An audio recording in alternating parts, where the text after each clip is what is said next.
Hello everyone, I'm Dr. Rima Chabra, Assistant Professor English, CGN PG College, Gola Kukaranath Khili. Today I'm going to present an analysis of Amrita Preetham's autobiography Revenue Stem. But before that, I would like to thank UGC HRDC Center AMU for giving me this opportunity to be a part of this enriching faculty induction program. I was impressed by Amrita Preetham's literary expressions, the depth of her emotions, and sincerity of her language. Amrita Preetham, who had won the first Sahitya Academy Award as a lady and later on won Bharati Gyanpith Award, Padma Shri Award, Padma Vibhushan, and she is a person who is to be respected for whatever she has done. She has written more than 100 books. When I read her poem, मिल गई थी इसमें एक बूंद तेरे इश्क की, इसलिए मैंने जिंदगी की सारी कड़वाहट पी ली. I was overwhelmed with her, and then I thought to read her autobiography. After reading Revenue Stem, I found out that it was a true story of her evolution from an emotional girl to a sentimental woman and then to a passionate individual.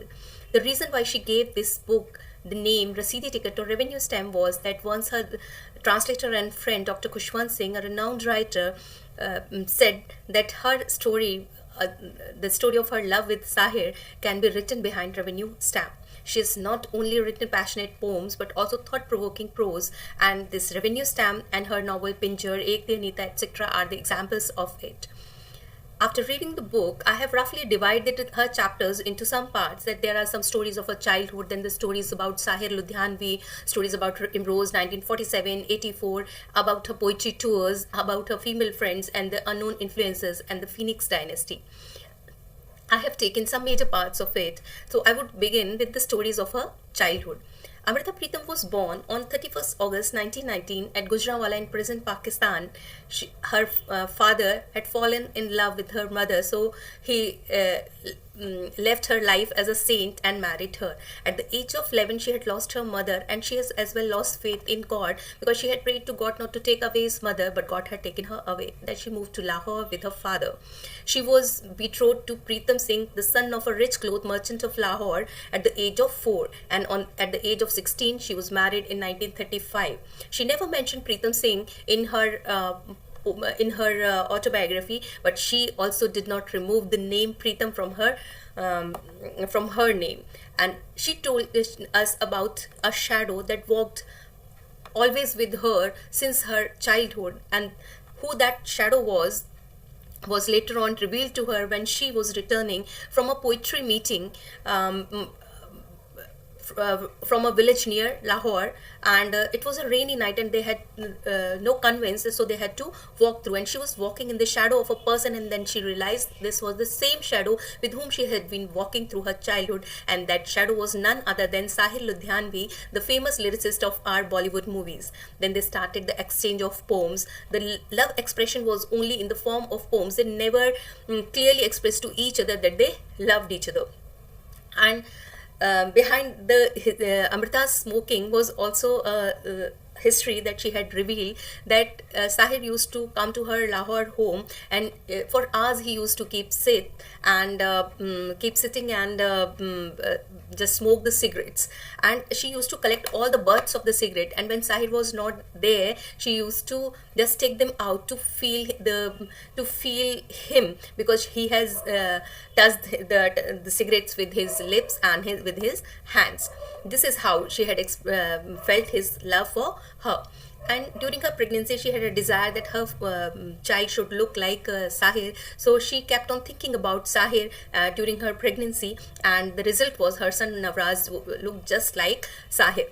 And even many people had asked her about that, and she revealed this to Rajan Bedi, that really he was a son of Sahir, but only in imaginations. And Navraj also asked her, and she said, no, you are not Sahir's son. And Navraj said, even if I had been the son of Sahir uncle, I would have liked it because I like him.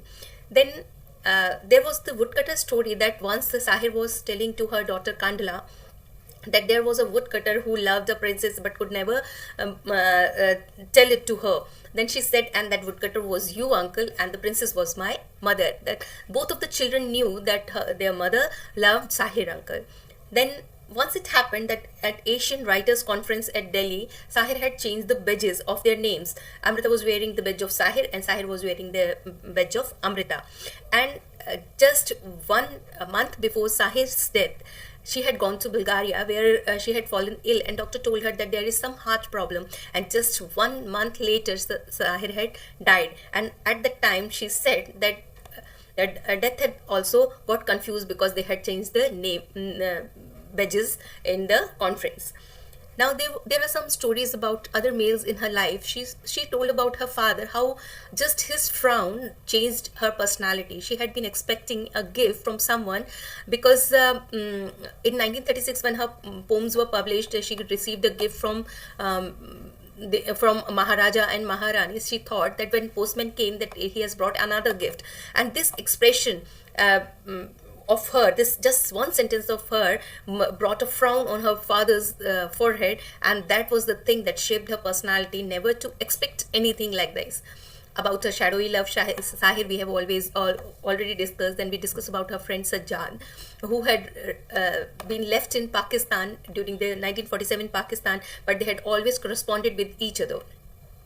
When she wrote 7 years for Sahir, Sajjad wrote a letter to her from Pakistan that I want to meet you and I want to talk to you about the person for whom you have written 7 years.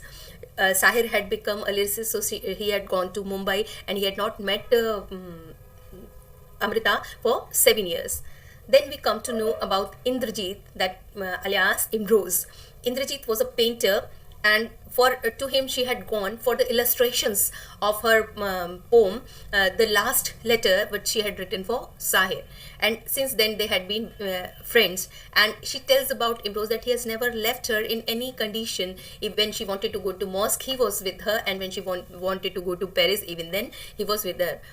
So in all the events and odds of life, he has always been with her.